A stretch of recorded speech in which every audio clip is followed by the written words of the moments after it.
தாய் தமிழ் உறவுகளுக்கு வணக்கம். புதிய கருத்து கணிப்பு பாஜக பூஜ்ஜியம் என்ற தலைப்பில் இந்த காணொளியை காண்கிறோம்.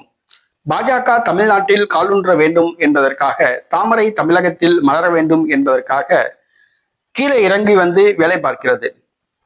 மத்திய அமைச்சர் அமித்ஷா, பியூஷ் கோயல் உள்ளிட்ட பல தலைகள் இந்த முயற்சியில் ஈடுபட்டுள்ளனர். தமிழ்நாட்டில் உள்ள குட்டி கட்சிகளை எல்லாம் பேசி வரவழைத்து கூட்டணியில் இணைக்கின்றனர், மிரட்டி வரவழைத்து கூட்டணியில் இணைக்கின்றனர். அதிமுக பாஜக கூட்டணி மெகா கூட்டணி போன்று தென்படுகிறது. இந்த சூழ்நிலையில் இந்தியா டுடே இ-வோட்டர்ஸ் கருத்து கணிப்பு நடத்தப்பட்டு முடிவுகள் வெளியிடப்பட்டுள்ளது. இப்போதுள்ள சூழ்நிலையில் பாராளுமன்ற தேர்தல் நடத்தப்பட்டால் யார் வெற்றி பெறுவார் என்ற கருத்து கணிப்பு நடத்தப்பட்டது. அகில இந்திய அளவில் பாஜகவுக்கு வெற்றி. ஆனால் தமிழ்நாட்டில் அதிமுக பாஜக கூட்டணி ஒரே ஒரு தொகுதி தான் வெற்றி பெறும் என்று அந்த கணிப்பு தெரிவிக்கிறது.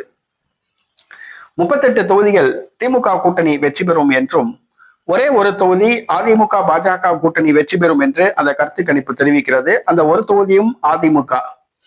ஆக பாஜகவுக்கு பூஜ்ஜியம் என்று அந்த கருத்து கணிப்பு தெரிவிக்கிறது. இந்த கருத்து கணிப்பு உண்மையா பொய்யா என்பது தெரியவில்லை. தற்பொழுது கூட்டணிகளே இன்னும் முடிவு செய்யப்படவில்லை. திமுக கூட்டணியில் காங்கிரஸ் இருக்கிறதா இல்லையா என்பது கேள்விக்குறி.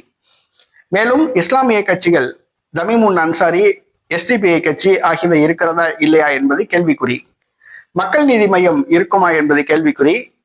அதே நேரத்தில் அதிமுக கூட்டணியில் கூட தொகுதி பங்கீடு இன்னும் ஆரம்பிக்கவில்லை. நடிகர் விஜய் தனித்து போட்டியிடுகிறாரா, அதிமுக பக்கம் செல்கிறாரா என்பதும் தெரியவில்லை. கூட்டணிகளே முடிவு செய்யப்படவில்லை. அதற்குள் இந்தியா டுடே இ-வோட்டர்ஸ் கருத்து கணிப்பு வெளியிடப்பட்டுள்ளது. இது பாஜகவுக்கு பூஜ்ஜியம் என்று அந்த கருத்து கணிப்பு சொல்கிறது. இதை அனைவராலும் ஏற்க முடியவில்லை.